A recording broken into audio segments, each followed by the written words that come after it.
I'm sure. Everyone's talking about church. I just said like 3 times. That's where the idea of the Radical Monarchs was born, kind of loosely based on this idea of a troop of girls that earn badges, but we do it kind of with a social justice twist, and it's for young girls of color. For me, it was really about like sisterhood and like learning about our roots, our history, to come forward as or young girls of color.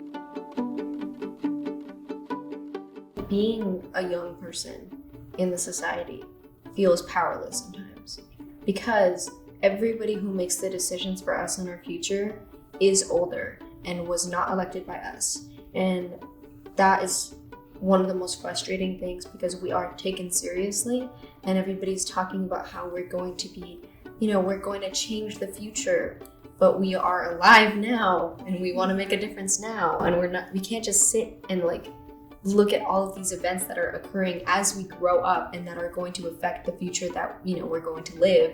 I think like it's very important that we get more chances to be heard and to speak out about this, but like not just like being heard, but being really understood, because you could talk to someone and they could totally like forget about what you're saying or not care about what you're saying. Having more conversations, I think, is really important, because I feel like these conversations, I guess, are seen as controversial, or that, why are you guys talking about that? You should be like, I don't know, being a teenager, I guess.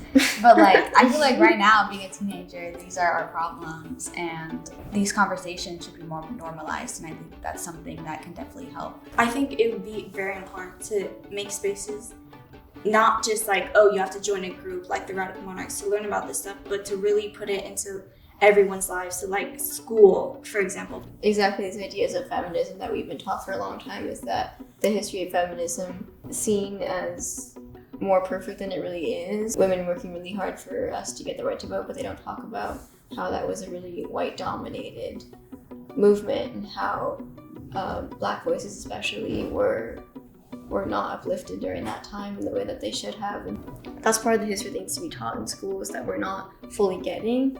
And that's where, again, that idea of like intersectionality comes in. That's really important that we got from Radical Monarchs. Every single day we went in, every single meeting we had.